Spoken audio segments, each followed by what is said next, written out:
ஏற்கனவே ஒரு 330 பார்ட் 1 போட்டிருக்கேன். ஃபஸ்ட் பேப்பர் செகண்ட் பேப்பர் டெட்டுக்கு உள்ளவங்க சைக்காலஜி கொஞ்சம் கொஞ்சம் பாருங்கள். இம்பார்ட்டன்ட் கொஸ்டின் தான் போட்டிருக்கேன். லெசன் வைஸ் போட்டிருக்கேன். ஆசிரியர் கல்வி ஆராய்ச்சி பயிற்சி. பள்ளி கல்வி தொடர்பான பிரச்சனைகள் முறையாக ஆராய்ந்தறியும் நோக்கத்திற்காக தமிழக அரசு மாநில கல்வி நிறுவனம் சென்னையில் நிறுவப்பட்ட ஆண்டு 1965. மாநில கல்வி நிறுவனத்தின் முதல் இயக்குநராக பொறுப்பேற்றவர் HSS லாரன்ஸ். மாநில கல்வி நிறுவனம் எந்த ஆண்டு மாநில கல்வி ஆராய்ச்சி பயிற்சி கழகம் என தரம் உயர்த்தப்பட்டது? எந்த ஆண்டு மாநில கல்வி ஆராய்ச்சி பயிற்சி நிறுவனம் கழகம் தரம் உயர்த்தப்பட்டது? 1970.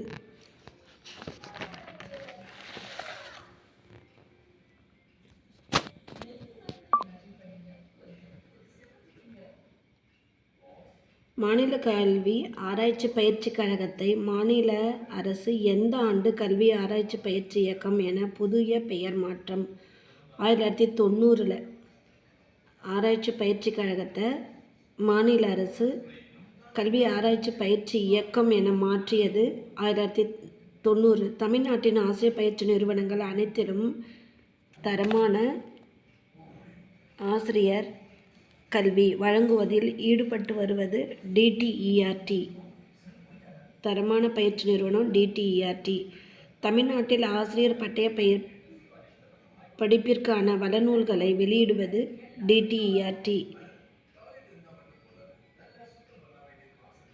குறைந்தபட்ச கற்றலடைவுகள், திறன்சார் கல்வி போன்ற புதிய கருத்துக்கள் தமிழகத்தில் உள்ள பள்ளியில் பரப்பிய இயக்கம் DTERT. தொடக்கப்பள்ளி கல்வியில் தரத்தை மேம்படுத்திட தொடக்கம் ஆசிரியர்களுக்கு பணியிடை பயிற்சியை கீழ்கண்ட எந்த நிறுவனம் வழியாக வழங்குகிறது? DIET. மாவட்ட ஆசிரியர் பயிற்சி நிறுவனம். DIET என்பது ஒரு மாவட்ட ஆசிரியர் கல்வி பயிற்சி நிறுவனம். DIET என்பது ஒரு மாவட்ட ஆசிரியர் கல்வி பயிற்சி நிறுவனம். ஒவ்வொரு மாவட்டத்திலும் மாவட்ட ஆசிரியர் கல்வி பயிற்சி நிறுவனம் கீழ்கண்ட எந்த நிறுவனத்தின் மேற்பார்வையின் கீழ் செயல்படுகிறது? DTERT. DIETக்கு நிதியுதவி செய்வது மனிதவள மேம்பாட்டு அமைச்சகம். DIETக்கு நிதியுதவி செய்வது மனிதவள மேம்பாட்டு அமைச்சகம். தொடக்கநிலை பள்ளி ஆசிரியர்களை உருவாக்குவதில் தரமான பணிமுன் பயிற்சி அளிப்பது DIET. புதிய அணுகுமுறை.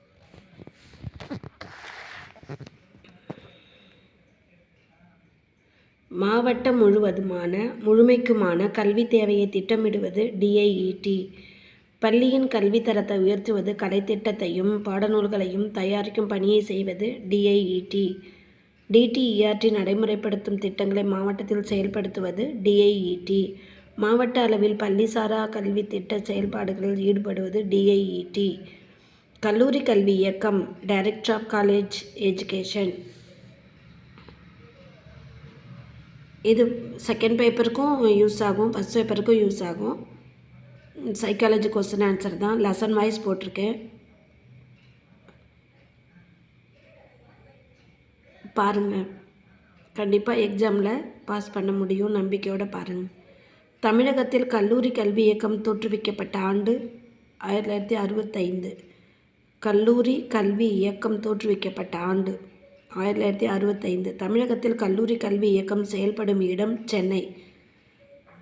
தமிழ்நாட்டில் கல்லூரி கல்வி இயக்கத்தின் மண்டல அலுவலகங்கள் எத்தனை உள்ளன? 6. அனைவருக்கும் கல்வி இயக்கம். அனைவருக்கும் கல்வி இயக்கம் 14 வயது வரையிலான அனைத்து குழந்தைகளுக்கும் கட்டாய இலவச கல்வி வழங்குவதை உறுதி செய்யும் திட்டம் அனைவருக்கும் கல்வி திட்டம். அனைவருக்கும் கல்வி இயக்கத்தில் SSA முக்கிய குறிக்கோள். 3ம் சரியானவை. 2003ஆம் ஆண்டுக்குள் அனைத்து பள்ளி வயது குழந்தைகளையும் பள்ளியில் சேர்த்தல். பள்ளியில் சேர்க்கப்பட்ட அனைவரையும் 2007க்குள் 5ஆம் வகுப்பு வரை வெற்றிகரமாக முடிக்கச் செய்தல். பள்ளியில் சேர்க்கப்பட்ட அனைவரையும் 2010க்குள் 8ஆம் வகுப்பை வெற்றிகரமாக முடிக்கச் செய்தல். 3ம் சரியானவை.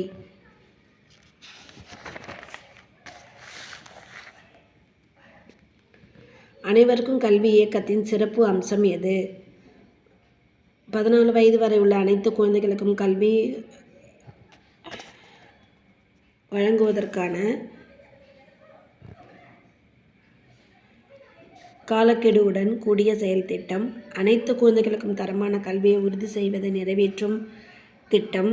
அடிப்படை கல்வியின் வாயிலாக சமூக நீதியை வளர்க்க வாய்ப்பளிக்கும் திட்டம். மூன்றும் சரியானவை. ஊராட்சி மன்றம், கிராம கல்விக்குழு, பெற்றோர் ஆசிரியர் கழகம் போன்ற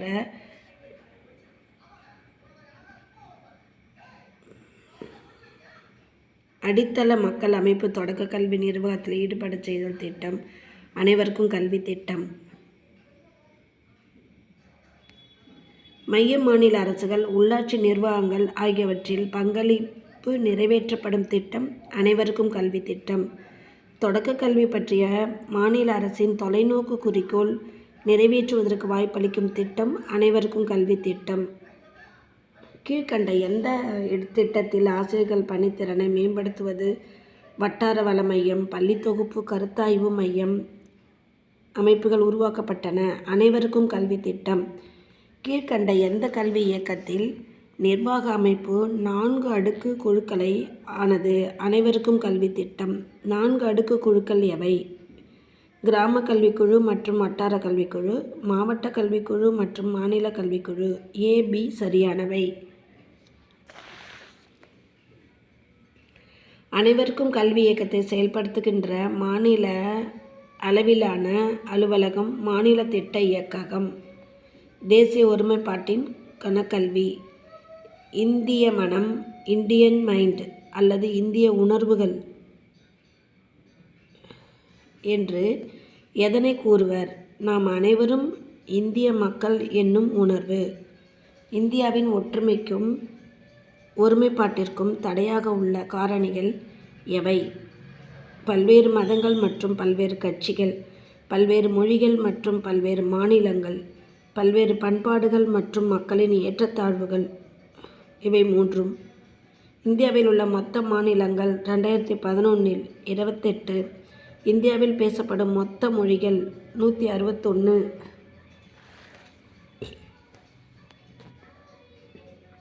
இந்தியாவில் உள்ள மொத்த ஜாதிகள் 6400. இந்தியாவில் உள்ள மதங்கள் எண்ணிக்கை 6. தேசிய ஒருமைப்பாட்டை வளர்க்கும் கல்வியின் பங்கு எது? பாடத்திட்டம், பல மொழிகளை கற்பித்தல், தேசிய கலை விழாக்கள், தேசிய அறிவியல் கண்காட்சிகள், பண்டிகைகளில் கலந்து கொள்ளுதல், தேசிய திருநாட்களை கொண்டாடுதல். மூன்றும் சரியானவை.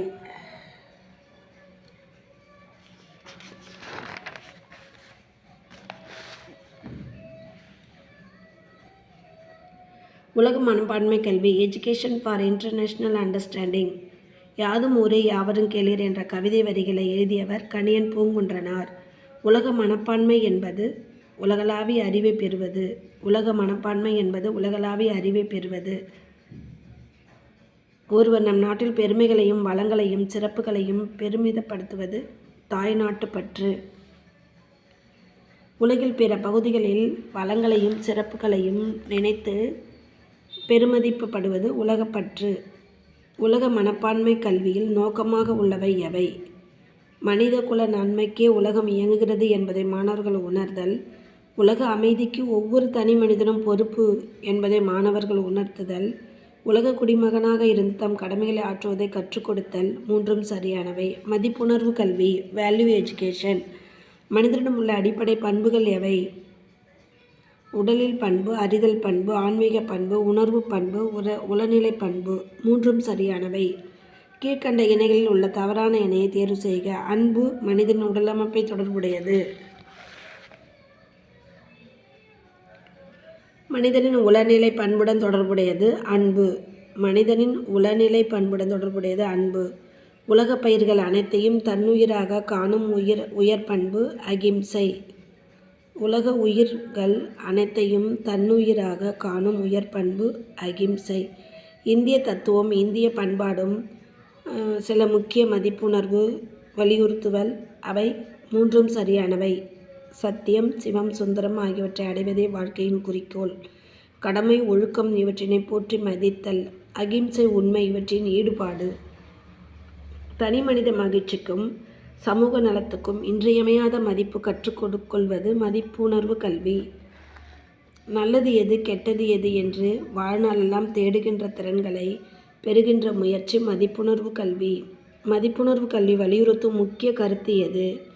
மதிப்புகள், ஒழுக்க நெறிகள். A மற்றும் B சரியானவை. பள்ளிகள் மதிப்புணர்வு கல்வியினை கீழ்கண்ட எந்த வழியில் மாணவர்களுக்கு கற்பிக்கின்றன? திட்டமிட்ட பாடச்செயல்கள் வழியாக, மறைமுக பாடச்செயல்கள் வழியாக. A மற்றும் B சரியானவை.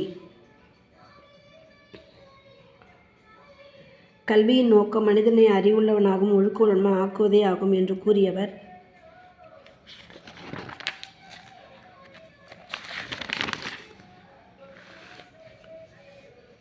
கூறியவர் பிளேட்டோ.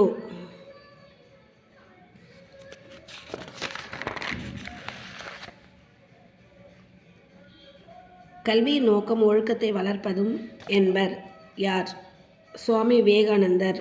வளர்ப்பதாகும் என்பார் யார்? சுவாமி விவேகானந்தர். ஒழுக்கமற்ற கல்வியை ஒரு சமூக பாவம் என கூறியவர் காந்தியடிகள்.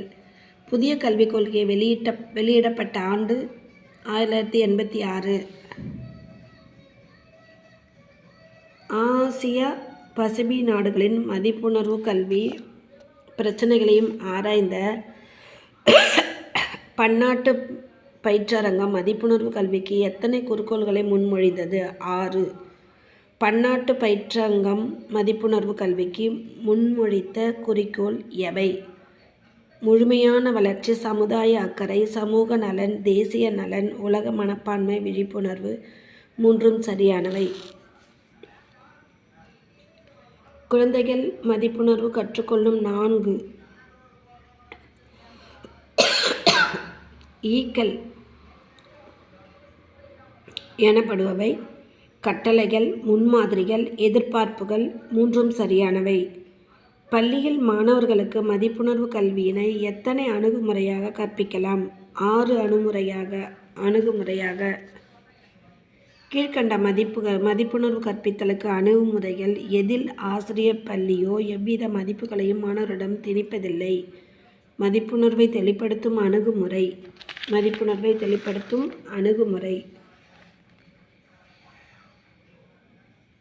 மாணவர்கள் ஒரு குறிப்பிட்ட மதிப்பை ஏன் ஆதரிக்க வேண்டும் அல்லது ஒதுக்கி தள்ள வேண்டும் என்பதற்கு நன்னெறி போக்கிற்கான காரணத்தை தருவது மதிப்புணர்வு பகுப்பாய்வு அணுகுமுறை. கீழ்கண்ட எந்த முறையில் ஆசிரியர் சில நன்னெறி பிரச்சனைகளை வழங்கும் மாணவர் ஒரு குழுவாக சிந்தித்து சரியான பதிலை தருவார்? அறிதன்மை வளர்ச்சி அணுகுமுறை. ஒரு சமுதாயத்தின் பெரியோர்களால் உள்ளதனமானவை என்று கருதப்படும் மதிப்புணர்வு ஆசிரியர் பள்ளி அனுபவங்கள் வழியே மாணவர்களுக்கு அளிப்பது மதிப்புணர்வு தொகுப்பு அணுகுமுறை. உடல்நல கல்வி. படித்தவர்களின் எண்ணிக்கை கூடுதலாயிருக்கும் நாடுகளில் வாழும் மக்களின் சராசரி வாழ்வுக்காலம் கூடுதலாயிருக்கும். 1950 இந்தியாவின் கல்வியறிவு பெற்றவர்களின் எண்ணிக்கை 14 விழுக்காடு. 1950 இந்திய மக்களின் சராசரி வாழ்வு காலம் 40 ஆண்டுகள். வளமான கல்விக்கு அடிப்படையாக விளங்குவது சத்துணவு.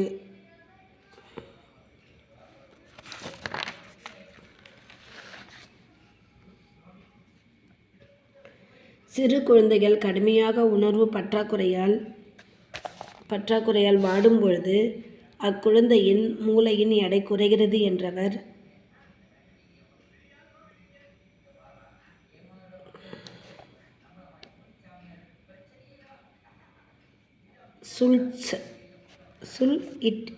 சுல்ட்ஸ்.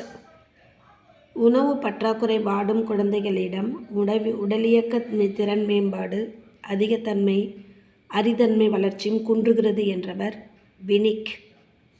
சுற்றுப்புற சுகாதாரம்.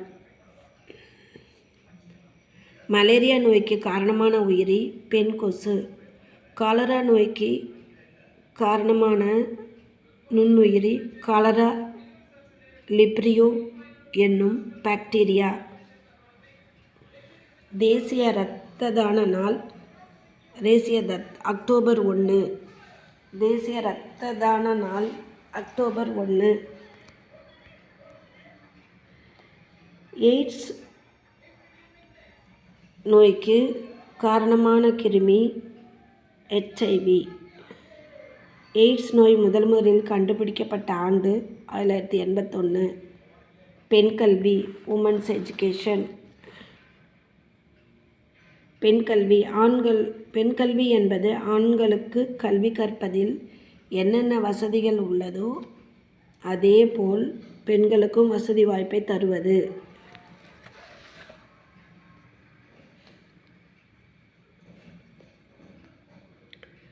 மனிதவள ஆற்றலில் முழுமையான வளர்ச்சி ஆண்களின் கல்வியை விட பெண் கல்வி மிகுந்த முக்கியத்துவம் பெறுகிறது என கூறிய கல்விக்குழு கோத்தாரி குழு சமுதாயத்தில் பெண்களின் தகுதியை உயர்த்தும் வகையில் NCERT பெண் கல்வியில் எத்தனை நோக்கங்களை குறிப்பிடுகிறது? 12. பெண்களின் தகுதியை உயர்த்தும் வகையில் NCERT 1976 பெண் கல்வியில் எத்தனை நோக்கங்களை குறிப்பிடுகிறது? 12. கீழ்கண்ட எந்த பெண்களிடம் சிறு குடும்ப நெறி அதிகம் பின்பற்றப்படுகிறது? படித்த பெண்களிடம். இந்தியா அதன் கிராமங்களில் வாழ்கிறது என்று கூறியவர் காந்திஜி. சிறப்பியல்பு கல்வி, ஸ்பெஷல் எஜுகேஷன். சராசரியான மாணவர்களைப் போல் அல்லாமல் மிகுதியான அல்லது குறைவான நடத்தை பண்புகள் உடையவர் சிறப்பியல்பு மாணவர்கள். சிறப்பியல்பு மாணவர்கள் என்பவர்கள் யார்?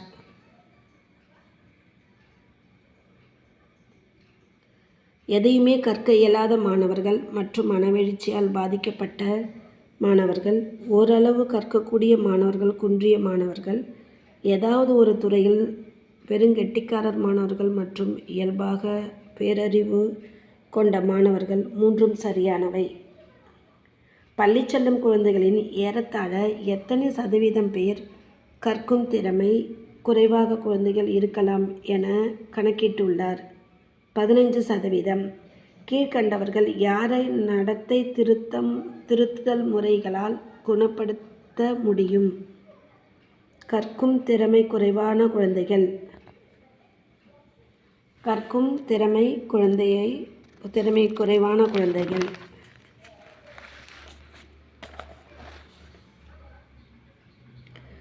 உணர்ச்சிகளில் துருவங்களாக செயல்படுபவர்கள் கற்கும் திறமை குறைவான குழந்தைகள். உணர்ச்சிகளில் துருவங்களாக செயல்படுபவர்கள் கற்கும் திறமை குறைவான குழந்தைகள். குமரப்பருவம் வரையில் யார் மனவெழுச்சியால் அதிகம் பாதிக்கப்படுகிறார்கள்? ஆண்கள். குமரப்பருவத்திற்கு பின்னர் மனவெழுச்சியால் அதிகம் பாதிக்கப்படுபவர்கள் பெண்கள். கீழ்கண்டவர்கள் யாருக்கு அறிவாண்மை ஈவு 50 - 70 இருக்கும்? ஓரளவு கற்பிக்கக்கூடிய மனவளர்ச்சி குன்றிய குழந்தைகள்.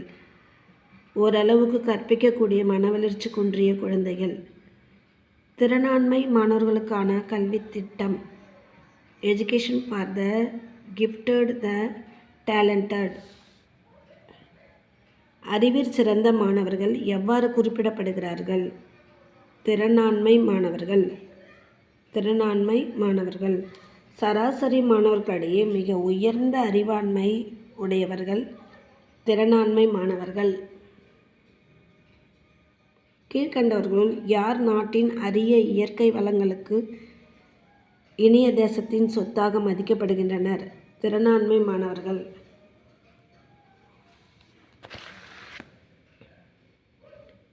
திறனாண்மை மாணவர்கள் உள்ளார்ந்த திறன்களை வெளிப்படுத்துவதற்கும் வளர்ப்பதற்கும் உரிய கல்வி செயல் திட்டங்கள் எவை? மூன்றும் சரியானவை. வளமை கல்வி திட்டம், விரைவு கல்வி திட்டம், குழுவாக கல்வி திட்டம். திறனாண்மை மாணவர்கள் அறிவை வளப்படுத்தும் வகையில் அதிகப்படியாக வாய்ப்புகளும் வசதிகளும் செய்து தருவது வளமை கல்வி திட்டம். திறனாண்மை மாணவர்களுக்கு ஒரு வகுப்பிலிருந்து அடுத்த வகுப்பிற்கு தேர்ச்சி தராமல் அதற்கு அடுத்த வகுப்பிற்கு தேர்ச்சி தருவது விரைவு கல்வி திட்டம். 2 வகுப்பு பாடங்கள் ஒரே வகுப்பில் கற்பிப்பது, கோடைக்கால கல்வி தருவது போன்றவை கீழ்கண்ட எக்கல்வி திட்டம் இடம்பெறும். விரைவு கல்வி திட்டம். ஒரே மாதிரியான கல்வித்திறனும் அறிவும் உடைய மாணவர்களை ஒரு குழுவாக வகைப்படுத்தி கற்றுத்தருவது குழுவகை கல்வி திட்டம். மாநிலங்கள் தோறும் மாணவர்களின் திறன்கள் வளர்ப்பதில் தனி கவனம் செலுத்தி வரும் பள்ளிகள் மாதிரி பள்ளி. அறிவு வளம் தேசத்தின் சொத்து. அதை பாதுகாத்து வளர்த்து நாட்டுக்கு பயன்படுத்த எடுத்த முயற்சியில் நாடெங்கும் மலர்ந்தது நன்னெறி பள்ளி. கிராமப்புறங்களில் அறிவு கூர்மை மிக்க மாணவர்களுக்கு இயற்கையிலேயே திறனாண்மை மிக்க மாணவர்களுக்கும் தரமிக்க கல்வியை வழங்குவது நன்னெறி பள்ளி.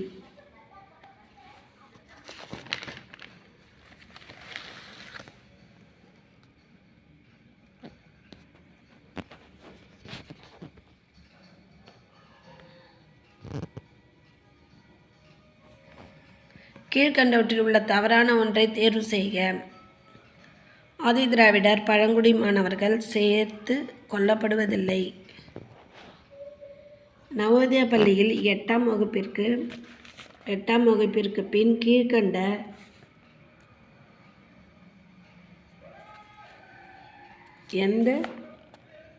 எந்த மொழிகள் கற்பிக்கப்படுகின்றன? இந்தி, ஆங்கிலம். கிராமப்புறங்களில் உள்ள அறிவாண்மை மிக்க மாணவர்களுக்கு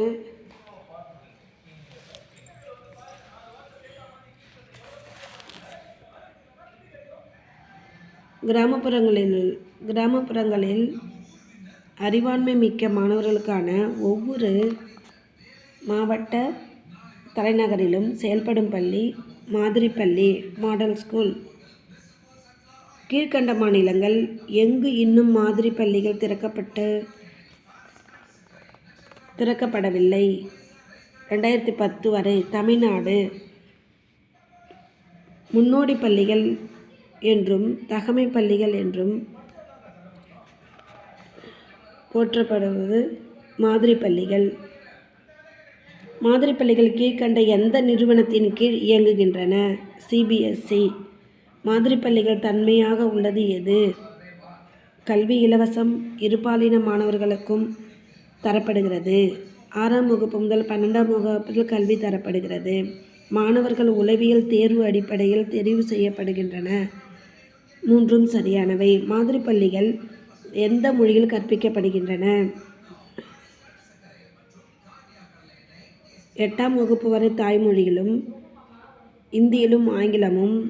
A மற்றும் B சரியானவை. மேற்பார்வையிடுதலும் ஆய்வு மேற்கொள்ளலும். கற்பித்தலை உயர்த்துவதற்கான திட்டமிட்ட செயல்முறையே மேற்பார்வையிடுதல் என்று கூறியவர் ஆதம்ஸ் டிக்கி. கற்பித்தலை உயர்த்துவதற்கான திட்டமிட்ட செயல்முறையே மேற்பார்வையிடுதல் என்று கூறியவர் ஆதம்ஸ் டிக்கி. ஆசிரியர்களை மாணவர்களை மேற்பார்வையிட பயன்படும் உத்தி எது? உற்றுநோக்கல் வழியே மேற்பார்வையிடுதல், தனிப்பட்ட ஆலோசனை, குழு ஆலோசனை. 3ம் சரியானவை. தலைமை ஆசிரியர் அவ்வப்போது ஆசிரியர்களையும் மாணவர்களையும் உற்று நோக்கி அவர்களுக்கு வழிகாட்டுவது உற்றுநோக்கல் வழியே மேற்பார்வையிடுதல்.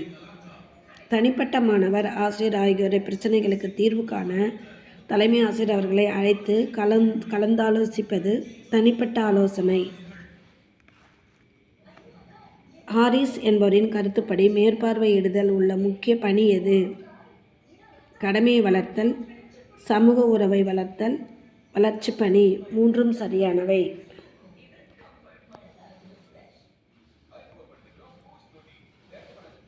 மக்கள் தொகை கல்வி. உலக மக்கள் தொகையில் முதலிடத்தில் உள்ள நாடு சீனா. உலக மக்கள் தொகையில் முதலிடத்தில் உள்ள நாடு சீனா. உலக மக்கள் தொகையில் 2ஆம் இடத்தில் உள்ள நாடு இந்தியா. உலகின் மொத்த நிலப்பரப்பில் இந்திய நிலப்பரப்பு எத்தனை விழுக்காடு? 24 விழுக்காடு.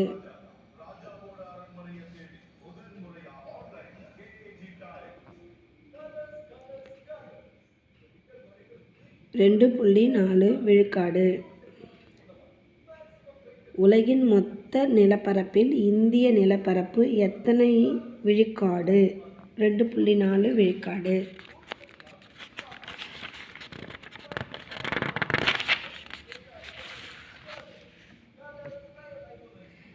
இந்தியாவில் ஆணுக்குரிய திருமண வயது 21, பெண்ணுக்கான திருமண வயது 18. மனித உரிமைகள். மனித உரிமைகள் என்பவை அனைத்து மனிதர்களுக்கும் உரிய அடிப்படை உரிமைகளும் சுதந்திரங்களும். கீழ்கண்டவற்றுள் எவை மனித உரிமை அல்ல? பிற நாட்டின் மீது படையெடுப்பதற்கான உரிமை. உலக பெண்களுக்கு எதிரான வன்முறை ஒழிப்பு நாள்